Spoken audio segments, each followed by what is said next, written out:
There are a couple of candidates for the clerical nominee. The first is Reverend Nate Farrell, who is the rector at St. Mary's in Falmouth. And the other one is the Reverend Maria Hecker, who is the current chair of the standing committee, and she is the rector at St. Columba's in Boothbay Harbor. There's a little bit of biographical information about both of them. The two lay people running for election are Ms. Brenda Hamilton. She is running for re-election. She is from St. Andrews in Newcastle. And there's a newcomer, Carla Kelly. She is a member of the congregation of St. Martin's in Palmyra. She was at the other pre-convention hearing up in Waterville. But biographical information about both of these people is also included. There will be an election for a clerical member to serve a 3-year term on the disciplinary board, which does exactly what it sounds like. It is involved in disciplinary actions. Reverend Judd Peeler has volunteered to run for re-election. He is from St. Michael's in Auburn. He is running unopposed. The next election will be for provincial synod.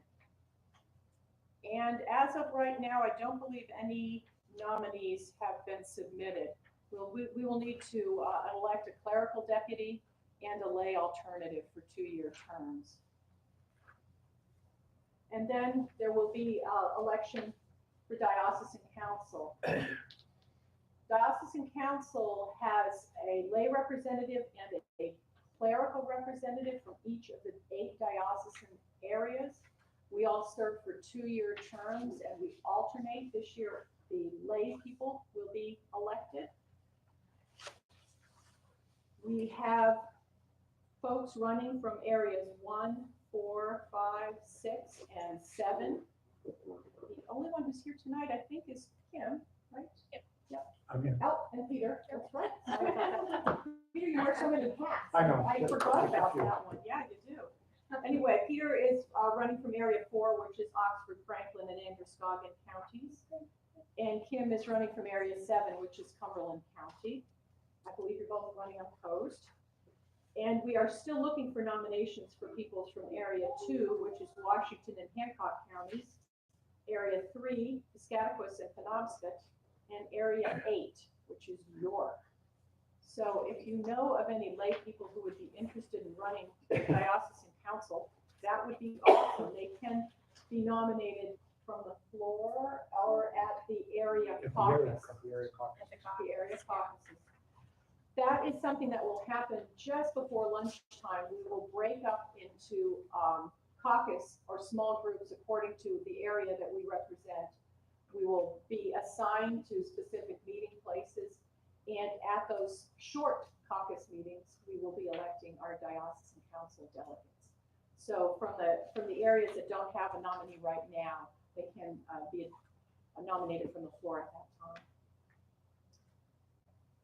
Maybe Kim, would you talk about maybe what diocesan council does for the people who've been here for just the first time? Oh, Leo's on it too. What's it? Nina's been on it. Diocesan council. So diocesan council meets about 4 times a year, almost quarterly. Sometimes just for a day, and alternate between day and then it's overnight.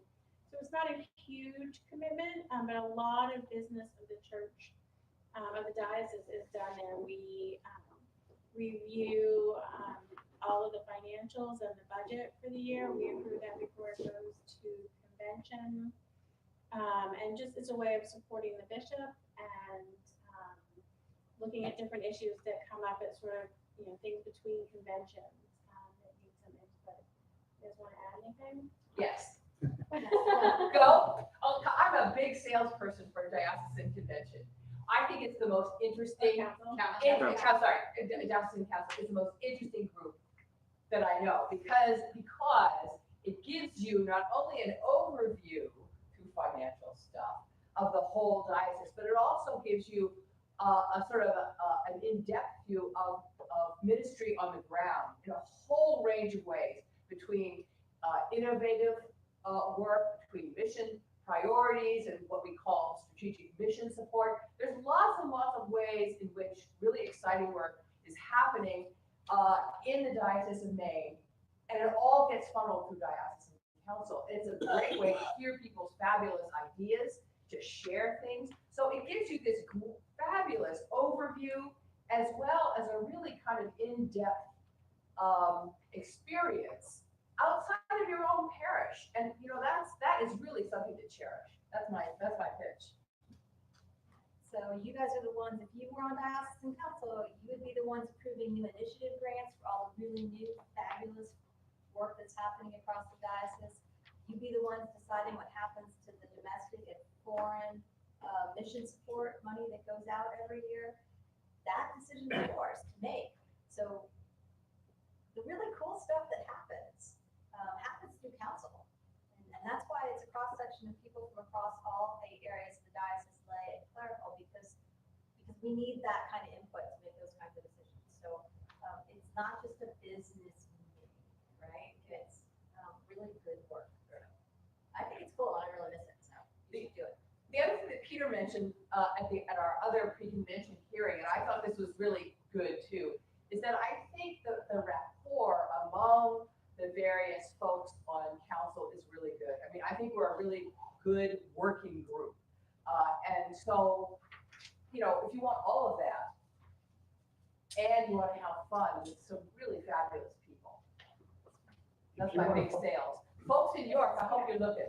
Folks in Piscataquis, I hope you're listening. That's right. If you want to find out what's going on in the diocese and have an interest in being a part of it from a role that grows, Diocesan Council is an excellent way to get involved with diocesan work in one aspect or another. A lot of information comes through. And I've served on it for 3 different bishops now, and since I'm running unopposed, I will probably serve for the 4th bishop in the process. So, and every bishop has a different tact, every council is slightly different, but we're all doing the work for and with the diocese. Yeah, and it's a great way to sort of get out of your own church community and hear what's going on around the diocese. You know, hear what's going on in Aroostook County and some small churches. I think here in Cumberland County, we sometimes have a little different view. And new initiative grants are my absolute favorite thing. Well, who doesn't love them? You get to advocate for, you know, get involved and go meet with people around the diocese and find out what they're doing that's new and creative, and present that on their behalf to the council. And you know, it's really cool to find out what other people are doing. So those regions that need people should, it's very exciting. And you can ask if anybody has any questions about the commitment involved or the timing. Peter, Suzanne, me, Lael, any of us are more than willing to answer questions about what it involves. Because we're all members. Yeah. All right. I think that ends elections. Move on to resolutions. One of the hats I wear is chair of the Clergy and Lay Compensation Committee. And you have in the packet that most of you have the resolutions for, let's go with the lay compensation one, which is the 1-page resolution, hash mark XXXXX, whatever that's going to come up to be. The Diocese of Maine, for a little bit of history for those of you who haven't been to convention before, is the diocese has taken a recommendation from the Executive Council of the Episcopal Church, and we are actually implementing that recommendation of generating a living wage for our lay workers within the diocese. The goal is to be at $15 an hour by 2020. We started working with this a few years ago, about the time a living wage came as one of the referendums in elections here in the state of Maine, and we've been in that process. We've done 12 $12 a year, $13 a year. This An year, hour. An hour. $13 an hour for people who work 250 hours or more for congregation, for lay people who work 250 hours or more for congregation. Thank you. On that. This past winter, we put out a survey monkey, seeing what the impact was, what people's concepts of how should we progress with this, because there was quite a bit of discussion at the last convention. The results were definitely mixed. There were people, and I really didn't identify the congregations, who said it's too much of a burden. There were people who said we absolutely have to get there. It's the right thing to do for people. The Clergy and Lay Compensation Committee has been meeting a lot this year. And as we discussed this, we felt that while it would be nice to go $1 to $14 an hour, we felt that make progress, but not take the step quite as much. So we're recommending this year at $13.50 per hour, with the hopes of continuing to eventually get to the $15 an hour. You can see this resolution. It's short. I will read it so people who are online who don't have this, resolve that the minimum compensation for lay employees who are paid for more than 250 hours annually by any congregation in union with the Diocese of Maine or by any related ministries in the diocese shall be no less than $13.50 per hour or its equivalent salary. So that if their salary, the salary has to be reflective of $13.50 per hour. Are there any questions of that? It's relatively straightforward. If there are any questions, I will be more than willing to answer those. Comments or anything like that?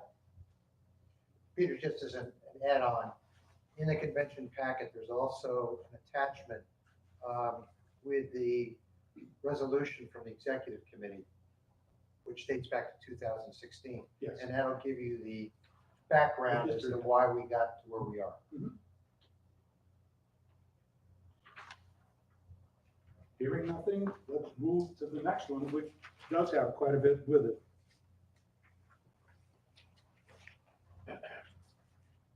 Resolved that the minimum compensation for a presbyter in full-time service consisting of cash stipend, self-employment tax reimbursement, and housing utilities allowance, the clergy compensation package, is the midpoint between the average classroom teacher and the average administrator, not including superintendent's salaries, in each community the church is in, as published in 2015 by the Maine Department of Education, increased by 1% rise in the consumer price index for all urban consumers for 12 months ending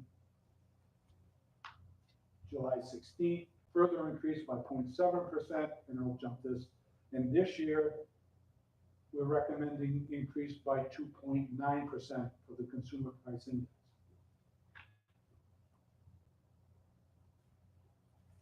We were very close. Whoops, back up. This resolution must come before convention. It's in the canons that we must present the clerical compensation resolution at every annual convention, this being the result here. The committee was very close to having a process in place to present that included geography, which was utilizing Department of Labor statistics by county, not by congregation. That's the best we could get for that. By utilizing size of congregation, using average attendance, which comes in on the parochial reports. And by using income from the congregation, which comes in under the normal operating income on the parochial report as well. To take a mix of those three so that a full-time position would be set up as the result of those geographically around the diocese. Unfortunately, we got it together just about 3 weeks ago. And there definitely was not time to bring all of this information out to the diocese and have the education process that is necessary before this comes before convention, so that people can have a general understanding to begin with. This is why we've gone with the Consumer Price Index one more time.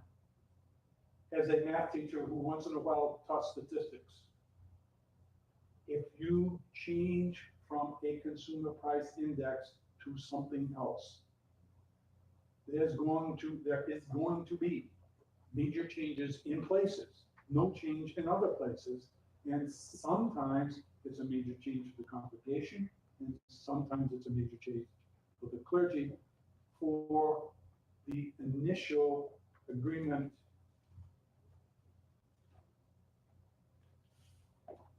for the letter of agreement that is signed with the clergy and whatever committee sets up the letter of agreement, whether it's the pastor or the bishops' committee. So once the letter of agreement is in place, then it's carried forward year for year, hopefully including years of service, which is also going to be another part of next year's resolution that has sort of a step function as it goes forward. After so many years recommending this amount of increase, after so many more years recommending this amount, so that congregations and the priests have a bargaining piece to come back and forth and say, listen, I've been here so many years and I haven't had any increase yet, and I really should have one. This says, this is the guideline that you have. So next year, we're gonna have a lot of things to discuss. It is the hope of the committee to get this information out after we elect a new bishop. There's a lot going on between now and then. We are, as I said, about 99% there. The one category, I think Dick is on that committee as well, that he'll agree with. What we really have to do is nail down the different occupations that we're going to be using as our base that we bring together. There will be educators, there will be school administrators, but there will be other occupations that are comparable as far as background. And to utilize these in bringing together the whole package. When we get this together and present it to the diocese, it's going to take the work of congregations, priests, treasurers, vestries, bishops' committees to say, did you look at this? We think you've done this well, this well, this well, but we'd like you to change this. It's going to have to go out and get massaged. Most of us are number crunchers who put it together. The numbers look appropriate. We also have some feeling what congregations and priests are doing, but we need that input to make it better for everybody in the future. So I'm not putting down this year's resolution because it's one we have to pass. It makes sense at this time that the cost of indexing was 2.9%. As a retired teacher, my COLA for this year was 2.9%. I appreciated it, and I think that's the process that comes through, so that it's consistent with what's happening. But the key being, next year, it's going to take up even more work than what's there. So that's what's this year, and this is what's coming down is more. And again, there'll be places for comments. Probably I'm going to be the contact person on that. We'll work that out with the new bishop whenever that gets in place, and then bring forward a resolution for next year. Questions about this year or what's coming? Yeah, I have a question, and maybe a silly one, but No silly questions. 0.7, 2.9, and 1% all added up, or just the 2.9? What it is a rolling, 1 year was this, 1 year was this, it's compounded. Yes, right. So that the others have already been in place for Okay. people who have letters of agreement Okay. at that point. A new letter of agreement would start in at a different place in the middle. Got it. Okay? Maybe it's helpful to give a little bit of background. When the current system was put into place, we were able to access Department of Education data, which took the average of the teacher's salaries in a particular community where the congregation was, and the administrator's salary except for the superintendent. We took the average of the averages, excuse me, and that was used to set the base rate. That was all well and good for about 5 or 6 years until the Department of Education was told that they could not make that information public any longer. We, as a committee, tried to work with them. We tried to work through the legislature. I won't say we got rebuffed, but what we got through the system into such disarray that the committee decided we would, until we develop what's coming down the line, use the consumer price index as the way to go. But unfortunately, that's not always fair, as Peter's alluded to. So give us hope for another year, and we hope that we'll have a good discussion as to what we're putting before the congregations.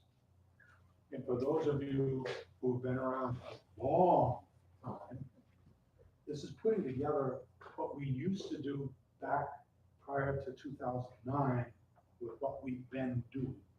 And it's kind of an amalgamation of that setup. So we're working at it, we think we're getting somewhere, and we definitely want your input. The current system has a lot of merit in that it's clean. It's easy to show a vestry and say, any member of your delegation can show it to a vestry and say, here's the minimum.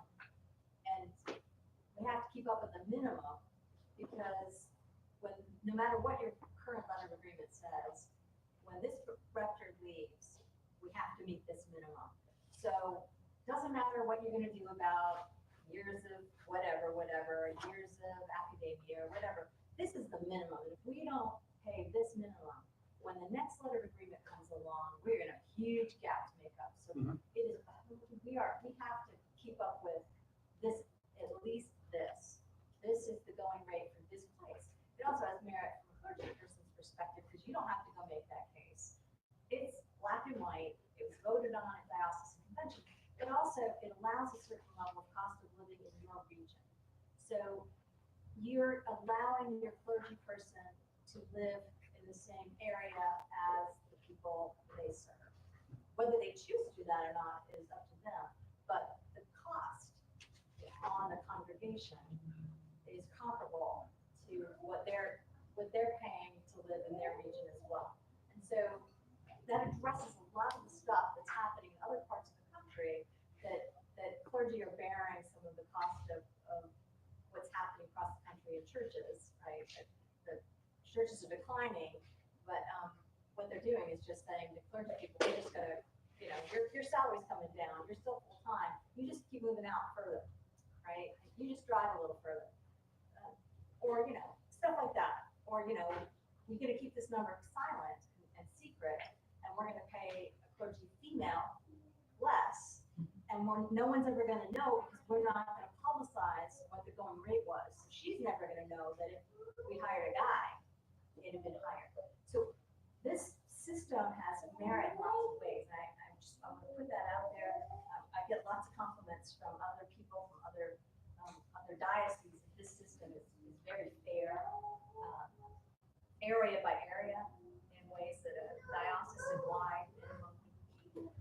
So you're to be commended for that. I hate to throw out the baby with the bathwater next time. That's all. One of there are 2 points to make with this, is that this new formula concept is only going to be affecting probably 15 to 20 congregations within the diocese. Most of the congregations do not have a full-time priest, so that they're at a partial. What this will do is give you the number for a full-time priest in that area, and that's whatever the letter of agreement says. If it's a 75% or 25% or 66 2/3, whatever it is, take that percentage and multiply it and you get that result. So that it's still a base of a full-time salary. The piece that I like about it, as you said, is that it tends to level the geographic separations that we have. This process we're going to be talking about says that congregations that have a much higher level of income and a much higher attendance should be paying a much higher price for their priests. And this will come forward as this gets worked out. Any other questions? Yes. And the whole thing about the teacher salaries is that's the benchmark you're using for professional, kind of somewhat lateral, With at least. teachers, administrators, many teachers have master's degree, many administrators have master's degree, if you have doctorate. All priests have a master's degree and some have doctorate. It isn't exactly right, but it's as level a field as we could work with. This was kind of agreed upon about 9 years ago. And we worked with that. We're going to try to utilize that information as well and bring in other areas that are comparable Sure. with that, so that there's more than just two pieces of data we're looking at.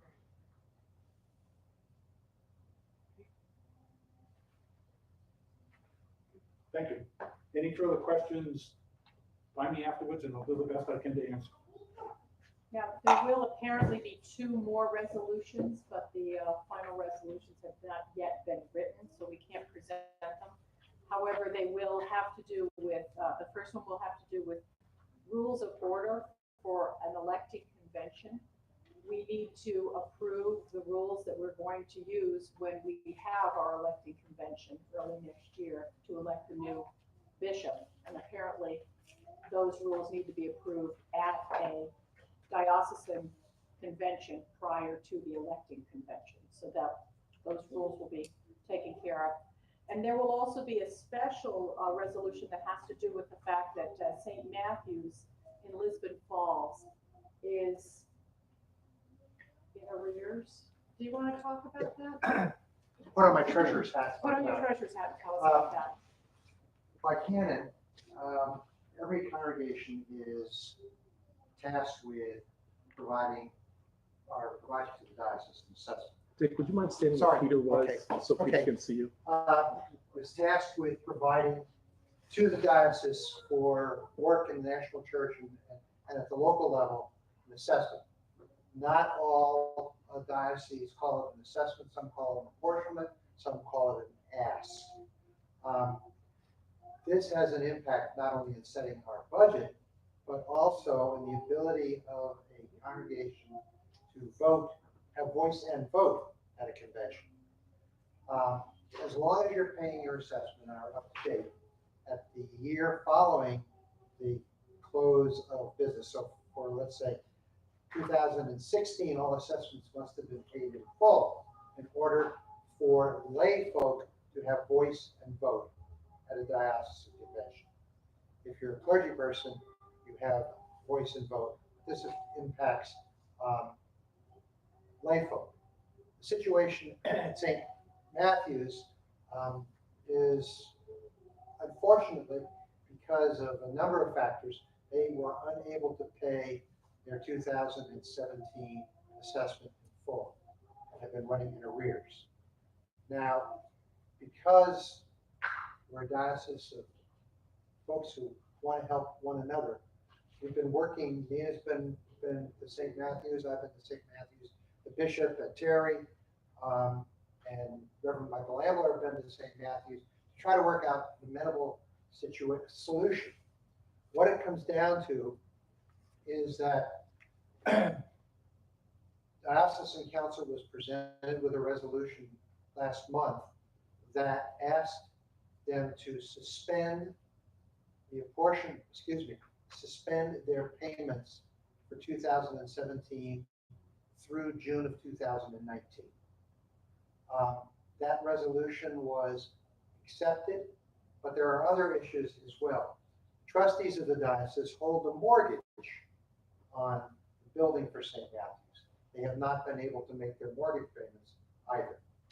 So a resolution, trustees were presented with this challenge, and the trustees have agreed to suspend St. Matthew's from having to make mortgage payments until June 2019. The last part of the puzzle is the standing committee. As you indicated, the standing committee gets involved in property issues.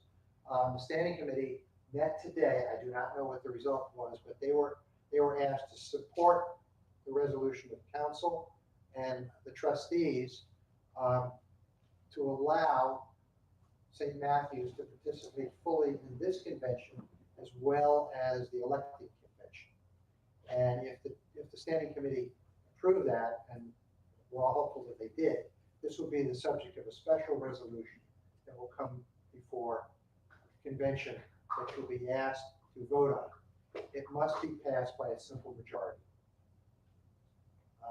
Is everybody clear on what the intent there? We're trying to be open to everyone and to receive everyone in the body of Christ so that they can fully participate. And to do so, to allow them to do so, take some of the financial hit off them until July 2019. Any questions? And I believe that's all of the resolutions. So let's move on to a presentation from the Finance Committee about the proposed budget for next year. Did you give them the copy of the budget? Do they have that? Everybody has a packet. You have a packet? You have materials. We did have materials, thank you. That's fabulous. Okay. Let's talk about finance. Because that's really, the budget is really one of the major things that happens at diocesan convention. Can we operate next year and under these terms? That's one of the biggest things that's asked of convention. So I'm delighted to be able to be here. The first thing that, Anita would be the first to remind me to say this, to explain, particularly for those of you who are new, is that the way that your finance committee puts together a budget is that we begin with our assets, okay? And having determined all of those assets, we then figure out what we can afford to spend. The goal at the end, between the money that's come in and the money that goes out, is zero, right? That's not how a lot of congregations, so I mentioned it because that's not always how congregations or even households operate. There are a lot of congregations that have deficit budgets. That's not how this diocese operates, okay? So we start with the income side, and towards that, and Dick alluded to this, you just heard this, that our principal form of income, there are basically two, but our principal form are assessments from the parishes that are in the diocese. And the assessments, I have to say, in the last, 2 or 3 years that I've been on finance, and probably extending even before that, the rate at which congregations have satisfied their assessment has grown exponentially. It is not just that people want to vote, right, for the next bishop.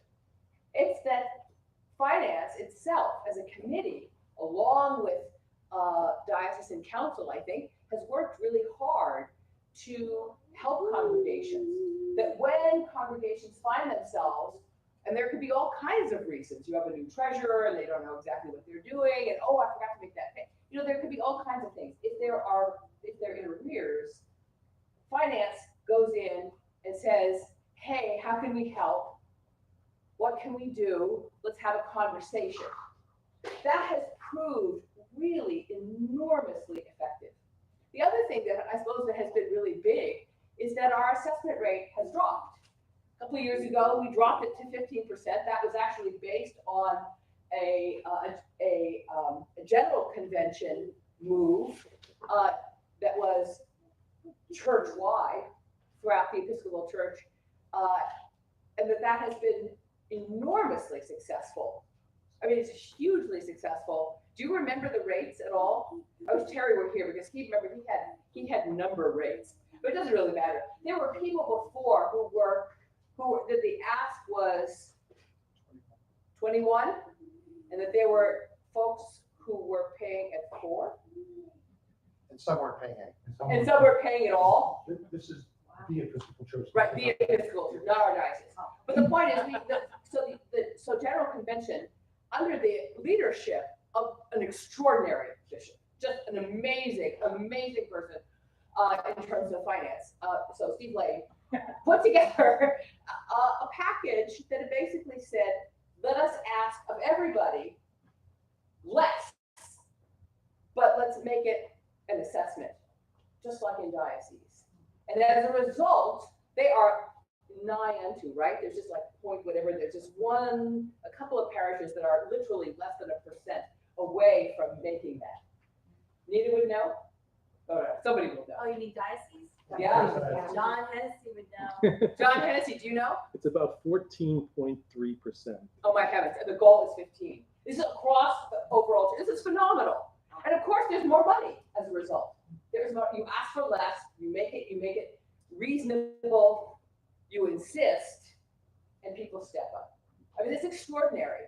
And that has been passed on. And again, I don't think it's probably an accident that because Steve Lane was doing this at the national level, it comes here, and of course he wants to make Maine an example. We can do it even in Maine, for heaven's sakes, where we have cities and we have rural countryside, we have tremendous diversity. Don't tell me about the country. We know Maine, anyway. So the point is, we've done it here, and it's been hugely, hugely successful.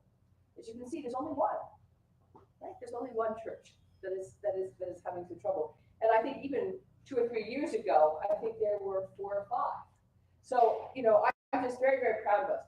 The other is, of course, is income from trustees. But before I leave the business of assessment, I wonder if, Dick, you want to tell folks, and it's related to that, if you want to tell people about the fact that we're going to have a motion about entering a particular congregation into union. That's a good story. I thought I'd leave that for you. Would you like to tell that? Yes. I'll do my best. Okay. Many of you have heard of St. Mark's Church in Augusta. And over the past few years, as fate would have it, their congregation has had some difficulty. They have morphed into an arrangement with the Lutherans and have been worshiping on Eastern Avenue in Augusta, and it had been called the Church at 209, which was the street address on Eastern Avenue. They're now known as Emmanuel Lutheran Episcopal or Emmanuel Episcopal Lutheran Church, still the same location. But because they're a new congregation, there will be a special resolution to receive them into union with the diocese, which is it's a neat thing. They will be welcomed as members of the diocese as a new congregation. So that's one more resolution that will be asked to pass, and hopefully it will be unanimous. And their assessment is different. We don't want to get it. Okay. That's a detail. That's a detail. But they're a new entity, and not surprisingly, because they have accountability to the Lutherans as well as to us. That's why there's that difference. Yeah. Did you have a question? Just about Oh, whether just there'll that, be yeah. conflict of interest. Right, yeah, no, they will be. They will be. And I don't know what to say. The Lutherans are gonna make out. But you're not saying. But I'm not saying. I want to say a couple of things about, right, so that's on the income side. The other part of the income side is income from summer chapels and from the trustees' income. Summer chapels, we tend to budget very conservatively. We have been averaging something like 40,000 from them in the last couple of years, but we budget for 25 because what they offer is entirely up to them. And there are good years and there are bad years. So you'll see on the income side, we are conservative in that regard, okay? And when we have extra money, we go, oh goody, look, what shall we do with it? Another fun thing that diocesan council gets to do. I'm serious. So we went last year, I'm like, oh, look, $80,000. Well, you should have, that's a fun task. Dick, am I missing anything else on the income side to talk about? Or maybe the transition stuff? The DFS grant is not going to be Yeah, the DFMS grant is not, we completed the third year That's right. for DFMS. It was a $10,000 income line, which when we approved the budget last year, we did not know we were going to get the grant. That's Right. why it shows in that column, 2018 diocesan convention approved budget is 0, but there was 10,000 that came in. I think it would be helpful for folks to understand a little bit about how we're paying for the transition. Oh, yes, sure. In the past, the trustees of the diocese have paid for the discernment process and the transition. About a year ago, at September's council meeting, a plan was presented where the trustees would share with the diocese as a whole, split the cost of the transition. Transition was budgeted at that time to be about $190,000. And that's the complete formation of the committees, interviews, retreat, through to the consecration. Trustees have done their end of the bargain each year. We had money in reserves. If you look at that column, which is at the bottom of page 1, $35,000 in 2017, $30,000 in this year's budget, and we're proposing the last receipt from the trustees of $30,000 in 2019. And we've matched those funds by taking them out of diocesan funds. We've come up with about $190,000 for the total transition process. And you'll see where that comes in later in the budget. Are there any questions so far? You guys are on the edge of your seats, aren't you? I can see that. The other part, there are a variety of expenses. Obviously, there's the bishop and staff. One of the things that we've done, and we didn't, we're gonna have a new bishop. Crikey, what do? We decided what we would do is we would budget exactly what we would have budgeted if Bishop Blaine were here and the staff were the same. So that a new bishop, when they come forward, they can do what they want, but they have reserves there, they're all bought and paid for and so forth. And you might know that, for example, Heidi Schott, who was our canon for communications, has left the diocese for very fun parts, I must say.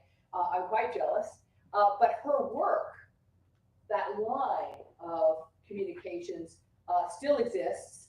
And for right now, it's being picked up in part by Mr. Hennessy and a few others, Mark Spar and some others. So the work has been contracted out while in her absence, but we suggested a full line. So whoever is the new bishop, they will have a full staff. Okay, does that make sense? Are there any questions about, so again, so there's the bishop and their staff. There are programs that we support that are diocesan-wide. There are, as we alluded to, there are new initiative funds and mission priorities and strategic mission support. All of those are funded on the expense side, and they're all there, and you can see them. If you have questions, I'm happy to take them.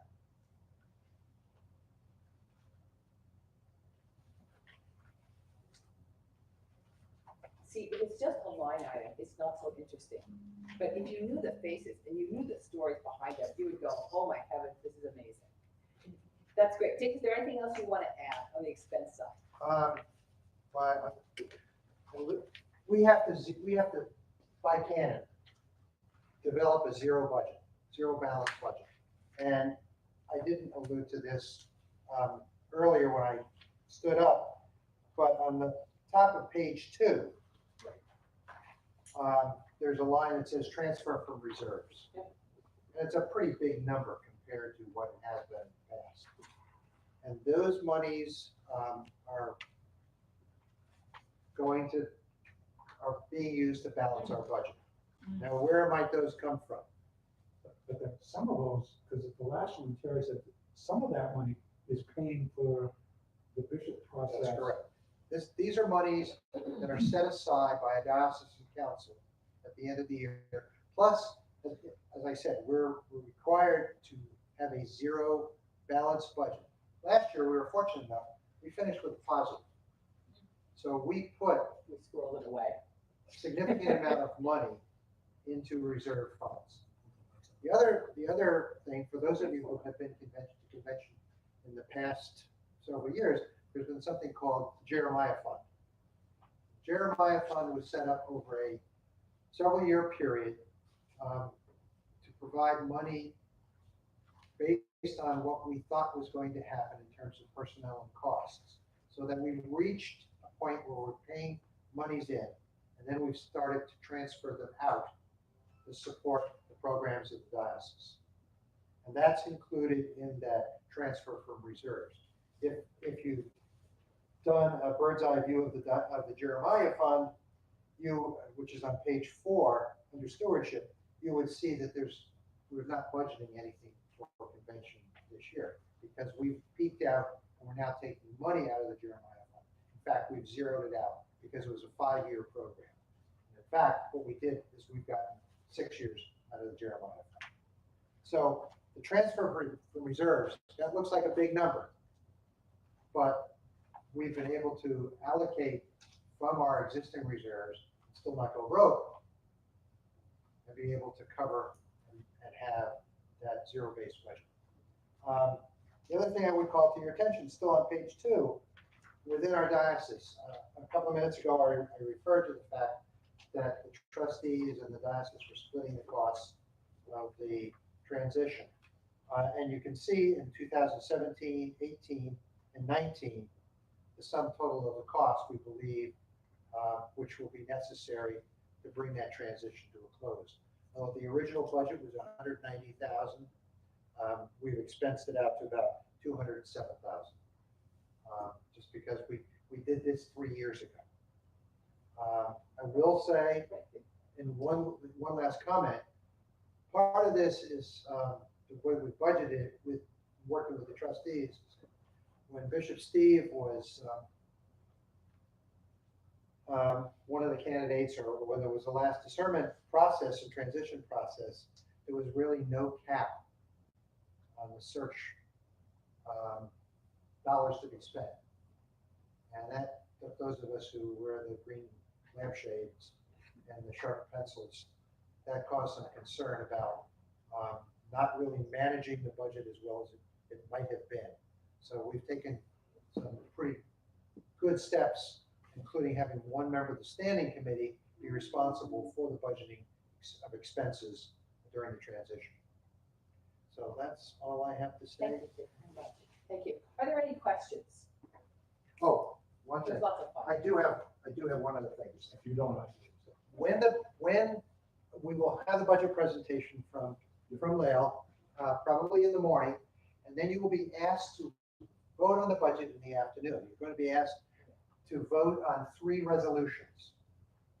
The first resolution, the first resolve is that you approve the budget as recommended by diocesan council, and that's the 1.8, or whatever the exact number is.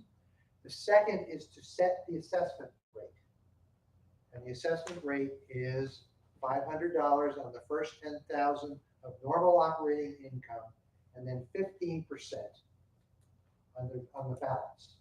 If you look at the last page, the last 2 pages of this budget handout, you will see what that breaks down to for each congregation. So that's the second resolve that you'll be asked. And the third resolve is to vote per communicant in good standing, CIGS, SIGs is the nomenclature, $1.75 to contribute to the Episcopal Fund. Terry, who's not here because he's getting ready to go out and marry off his son in Indiana this weekend, would tell you that it's really a head tax. And it's the idea that an Episcopal fund would be set up to pay the entire salary of the bishop. We haven't quite gotten there. If you look at your endowments, where the Episcopal income comes from. But maybe some of you will be around when we finally get to be able to pay the bishop's salary out of the Episcopal fund.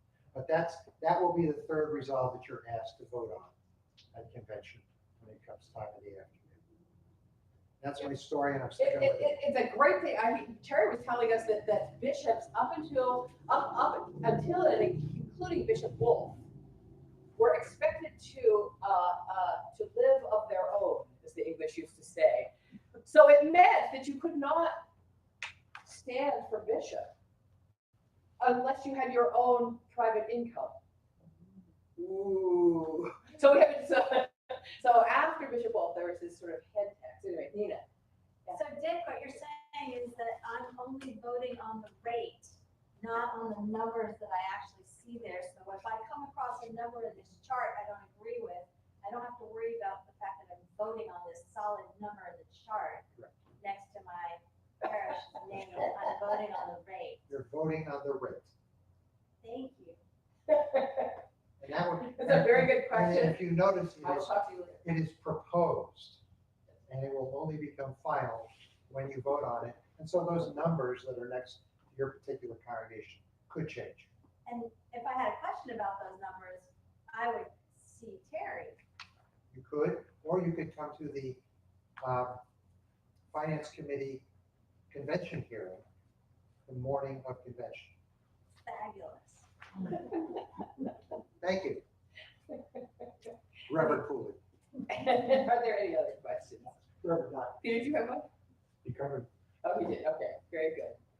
That's all for me. We're all set? Okay. Moving on to the next item in the agenda, I actually already covered that earlier. Under elections, I talked about the area caucus, but just a reminder, that is when we will break up into small groups according to our area to elect our lay representatives to diocesan council. So are there any questions for the floor? Questions from the, questions at all about anything? It might be good to just let folks know that Bishop Lane, who served as co-chair of Program Budget and Finance for 3 general conventions, his term is done, but a member of the audience here, Mr. John Hennessy, has been appointed to PBNF for the next general convention. So Maine will continue to be represented on PBNF. And this young fellow was at several general conventions before our current bishop. On PBNF. So Maine is well represented on Program Budget and Finance. Thank you, John. My pleasure. That's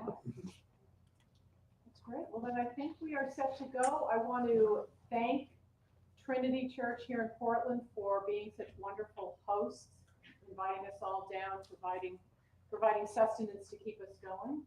And I want to say, go in peace to love and serve the Lord. Thank you. Thank you, God. Drive safely tonight, everyone. Thank you.